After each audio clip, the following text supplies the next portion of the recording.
they came in the visitor room, you know, I'm looking at them and I'm like, why y'all here? So they look at me like, what are you talking about? I'm like, yo, I don't love you. I don't love you. I don't care about y'all. Why are y'all here?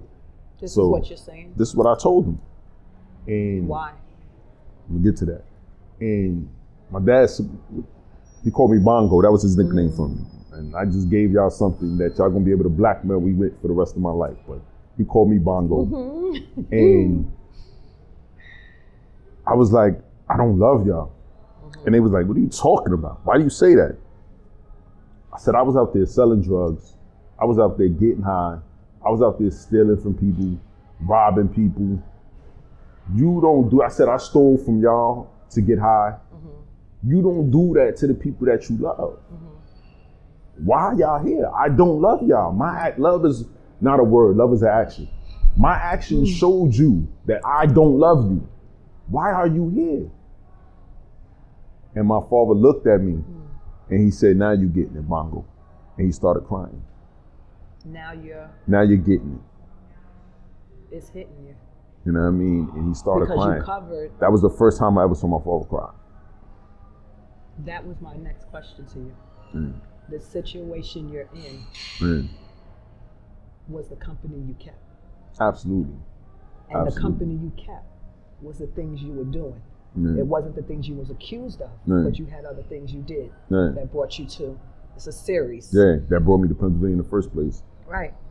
And the reason why I want to touch base on that, and we're going to get back to your story, I want to touch base on that because now with social media, so prevalent in a lot of these 19, 20-year-olds, and everything is instant gratification, and I got to have it by any means necessary. But none of it is working for it.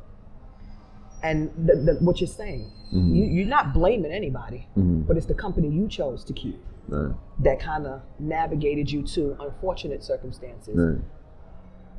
I usually save this for the end, but because you just said that, like how you got it, a young brother that's looking at you, that's probably gonna head down the wrong path from choosing the wrong people and making the wrong decisions, and their story ain't gonna come out like yours. You know?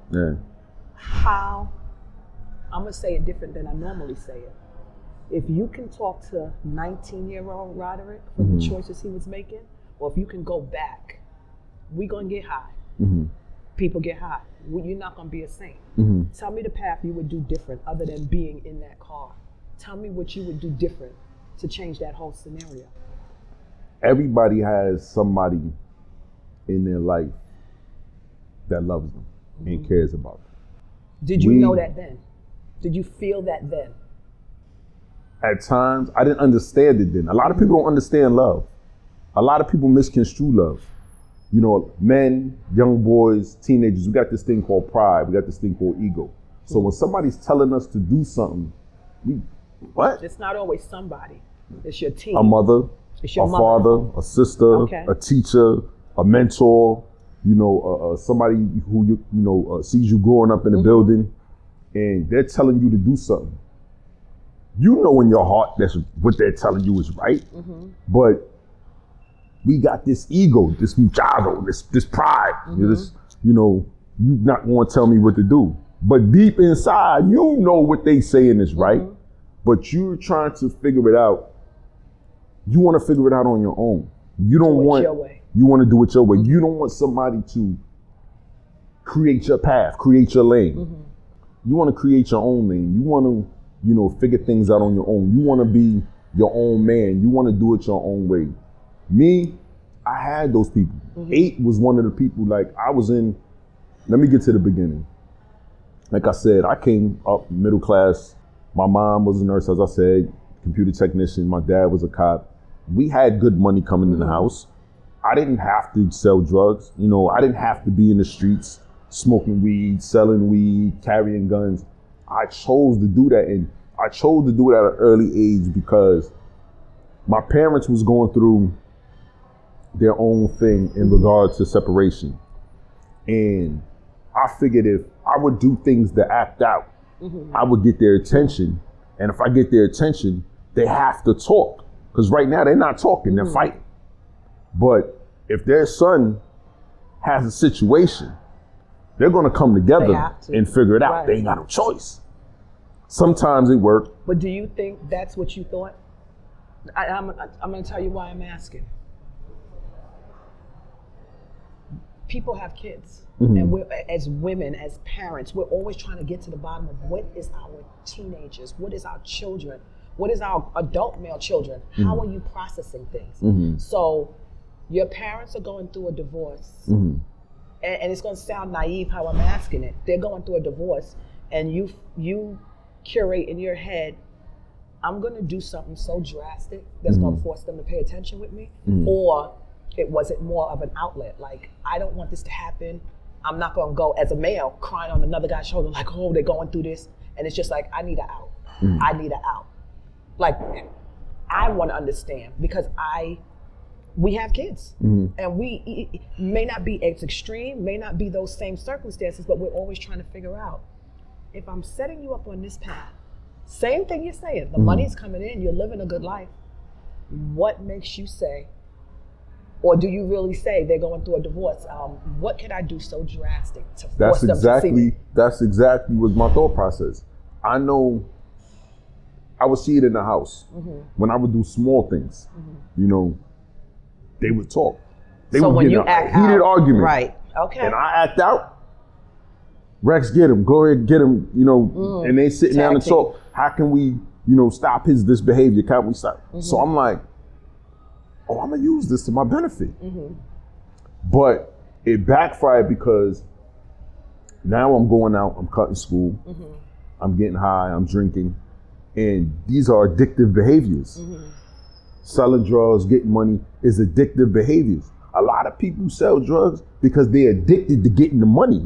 That fast money is addictive. The things, the material. Brings, okay. You know, these materialistic things that we put this value on that literally means nothing. It's a addictive. mentality. It's a mentality of I have to have this stuff because this stuff is going to make me look or feel a certain way. Hey, it's going to make me happy.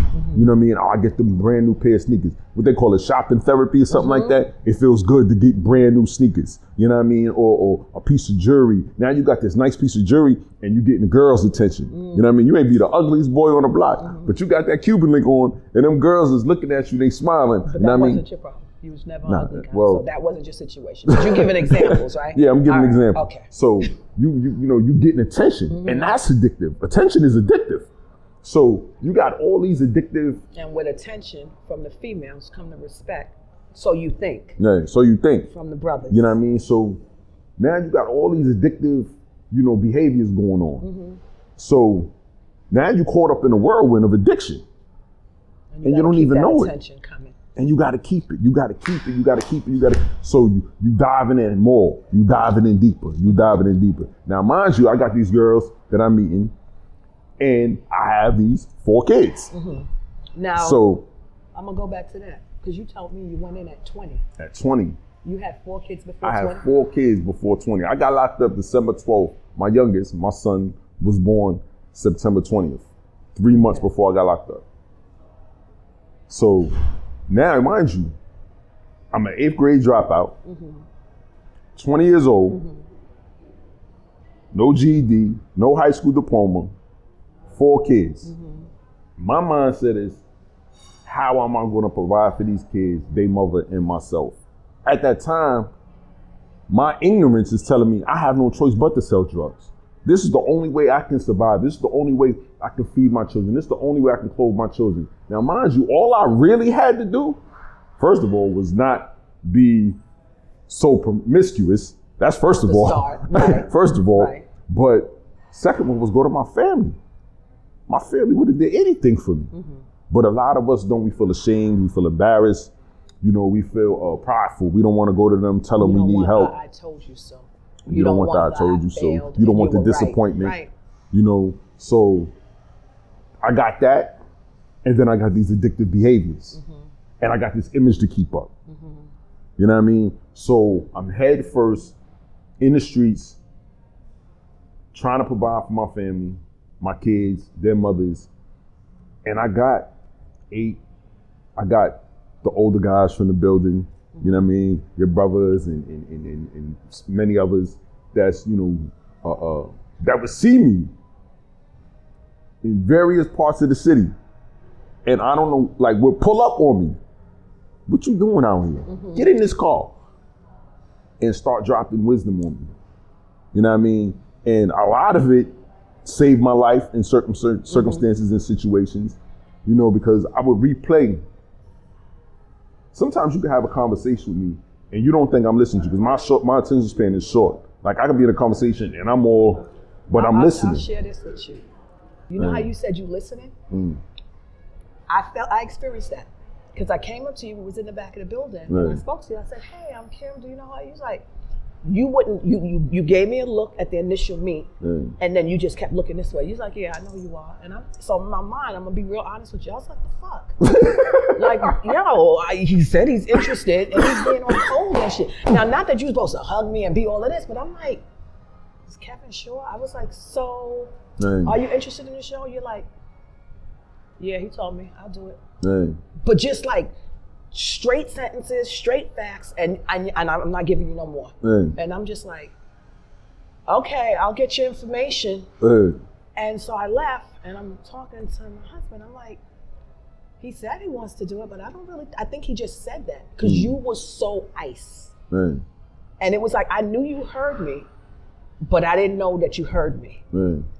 That's why I didn't reach out for a while after that. See, another thing too is, you gotta, and I've been telling a lot of people this, and it's not to get off track of what we was talking about, but I think this is important.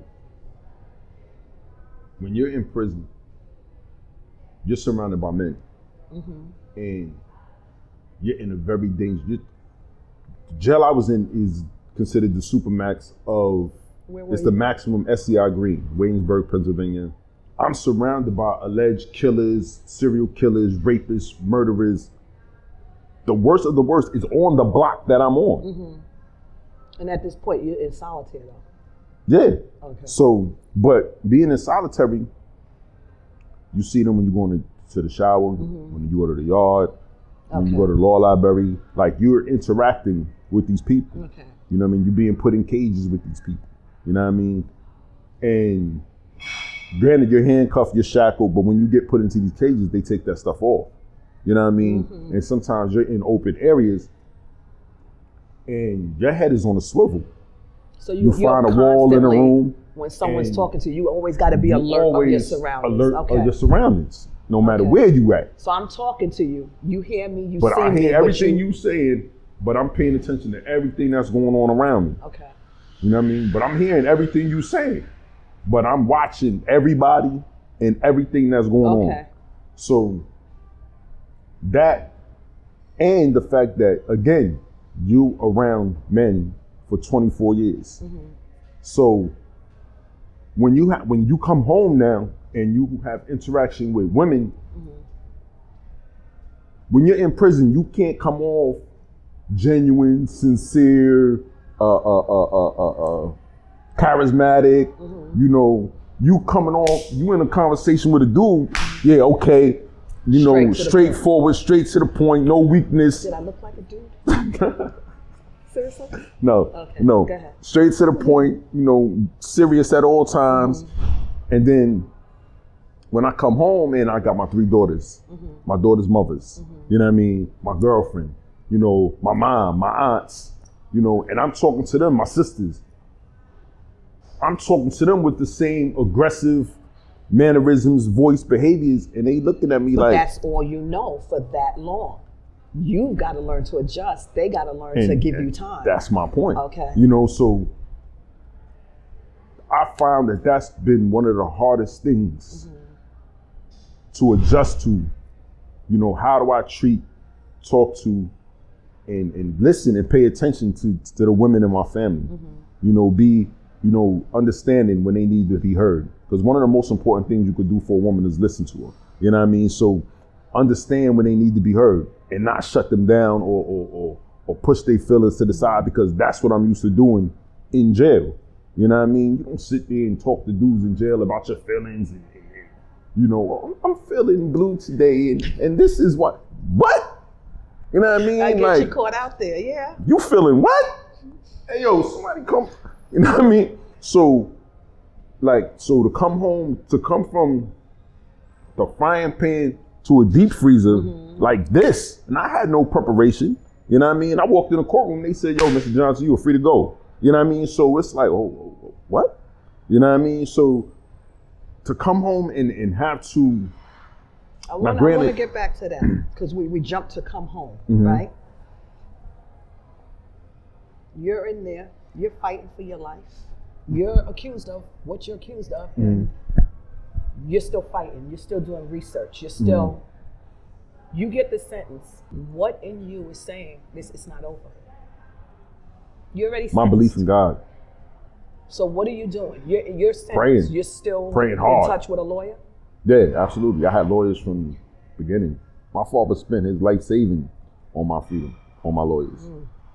You know, his whole life savings was spent on my freedom. And we thank him. And we Indeed. ask God to bless him, because some people don't have that. Right. You know? Yeah, a lot of people in here don't have families, don't have the support, they don't have that safety net. A lot don't have it. You did 24 years. 20 of those 24 was the solitary confinement, correct? No. All 23 years was solitary confinement. So you only did 1 year in general pop and 23 lockdown. Yeah. How many hours a day are you locked down? 22 to 24, depending on, you know what I mean? On the weekend, you're locked down 24. Monday through Friday, 22. What's a weekend to you? Why is it different you're from a weekend from why? Because they say they're short-staffed. Okay. So you're in your cell 24 hours, 48 hours. So you don't get to shower Nah, you shower Mondays, Wednesdays, and Fridays. Oh, you don't shower every day? Depending on the jail, either 10 minutes or 15 minutes. Wow. Right. So you're not having, in solitary, are you physically seeing other inmates? Yeah. You can see each other, but you're in your own cell. Yeah, you're in your own cell. It's like, people ask me, you know, what's the greatest, you know, how can, you know, you relate it to me? Help me understand what it's like to live in solitary confinement. So I tell them, I said, look, go to your bathroom. Take a sleeping bag in your bathroom. Place a sleeping bag in your bathtub. Leave your phone out there, you know, in the living room or wherever. Go in there, take a little transistor radio in the room with you. You know what I mean? Take a TV. You can bring your TV in there with you, but cut off your cable program because you're only getting basic channels, or bring one of those digital antennas in there with you. And tell your husband or your mother or whoever, you know what I mean, to cook you ramen noodles and the worst food that they can find, lowest quality food that they could find. Food, right? Yeah, you know, and feed you 3 times a day, and don't leave that bathroom. And I tell people to only do it for 72 hours, do it for 3 days. You're not gonna be able to do it.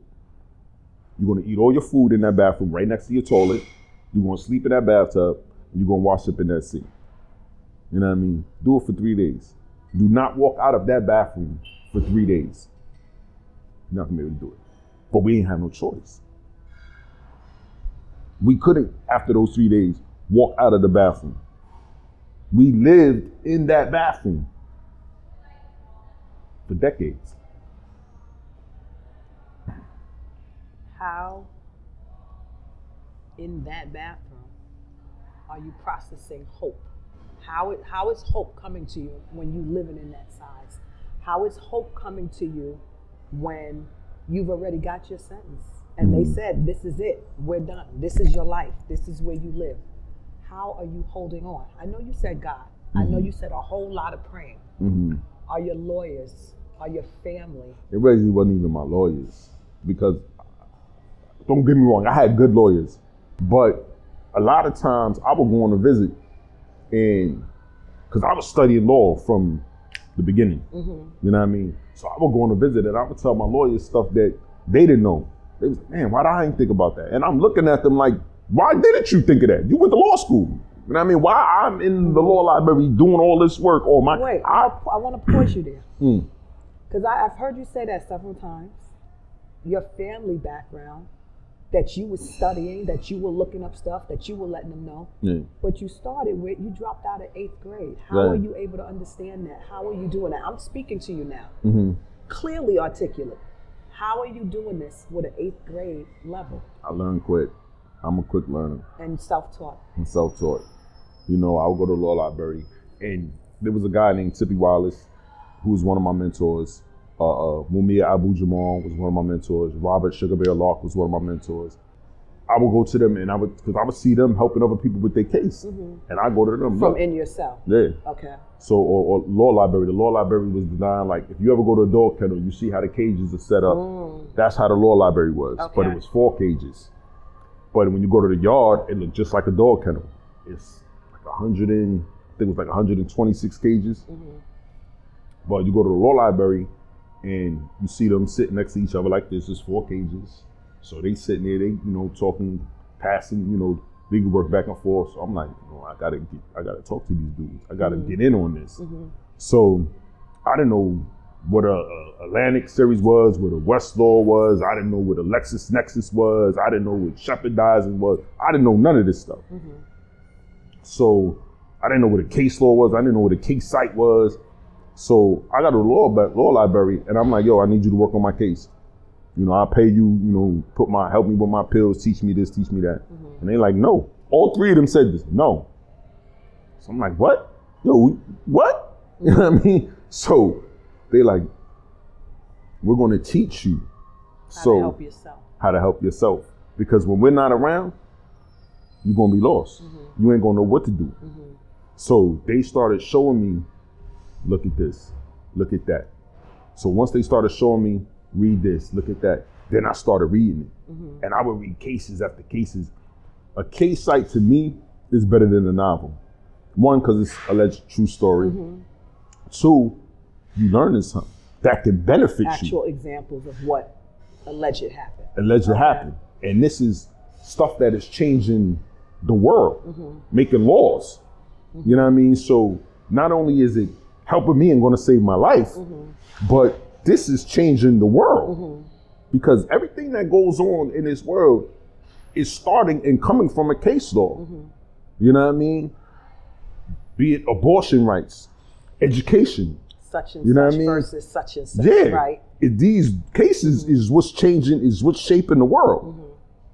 So I'm finding that fascinating. So I'm reading 20, 30 cases a day. And I got people now coming to me, asking me, yo, what's this? How you how you write this? How you explain this to me, this, that, and the third. So I start writing my own briefs, my own motions, my own petitions, my own letter applications. My lawyers? Where you get this from? I wrote the actual. Are they disputing anything you're giving them though? No. Okay. They so asking me. You're on the right. They asking me, where did you get that from? Because one of the things Tippy Wallace taught me, he said, it's not what you say, it's how you say it. So he taught me that in my language and how I'm writing my petitions. And I used to write some petitions 4 or 5 times, give it to him, and he'd be like, no, you too emotional, take the anger out. Did you see when you started doing that, did it ever occur to you, look at the damn potential I have? Or did you wish you knew this before you got in this? Because I'm listening to you. And just sitting here with you, watching how you're conducting yourself, how you're speaking, and you're telling me, all those things you just said, you're like, I didn't know any of that. I'm looking at you like, I still don't know that. You know what's ironic? But the thing is, had you, that's in there, had been used in school, where you would be right now? What's ironic about that is, when I was a kid, you ask a kid what you want to be when you grow up. I used to always say, I want to have 2 professions. I want to be a lawyer, and I want to own a candy store. And they say, why you want to own a candy store? Because I want to eat all the candy I want. Right? But I always would say I wanted to be a lawyer. And I went to prison and studied law and got myself out of prison. I wrote the double jeopardy petitions that got me released. I walked in a courtroom and handed them to my lawyer and said, file that. And 9 months later, I walked out the courtroom. So I said all that to say, going through that process, you're forced. And I shouldn't use force because you got a lot of people in there that is not working on their cases. It's the things you see in there is sad. You got people who go to the law library and play chess and play dominoes all day. And mind you, they're on death row. And they're in the law library playing chess and playing dominoes. not working on their cases. Because they don't believe in anything. You know, so, but then again, you got people, and another falsity is they say everybody in prison, you know, claims that they're innocent. That's not true. You got a lot of people in there who tell you, yeah, I did this. You know what I mean? And I'm never going home. But then you got a lot of people in there, you know, who are serious about their freedom and fighting for their freedom and fighting, you know, to show the injustice and what was done to them, how they was falsely incarcerated, you know, how they're innocent, you know, how they was wrongfully convicted. So you have both sides of the scale, both sides of the coin in there. When you're doing your research, so you're in solitary, you're in the kennels, makeshift kennels, realizing I got to get out of here. This is not how this. I'm gonna just keep fighting until I can't, right? And you're letting your lawyer know this, and this is what this is. At what point does he say, I think you have something? What was the turning point to say? What, like I know in one of the stories I read about the DA and the prosecuting attorney and the things they did that was just not right, you know, and their witness. When did all of that come to light? It started at my trial because I'm telling my lawyer during my trial, you know what I mean, this ain't right. These cops is drug dealers, you know what I mean, and the witness that they're using is working for them. They're running a corrupt enterprise. So I'm telling them, you know, these guys are drug dealers. This is not right. What's going on here? So he tells the court, the judge, for whatever reason, says, okay, you know what, this is what I'm gonna do. I'm gonna grant you an independent investigator to investigate these alleged, you know, allegations that you're bringing forth, and, you know, we'll see. Now, mind you, the district attorney, he's like, this is fantasy, he's making this up, he's lying. Now, mind you, two things has been done in my case that's never been done in the history of law.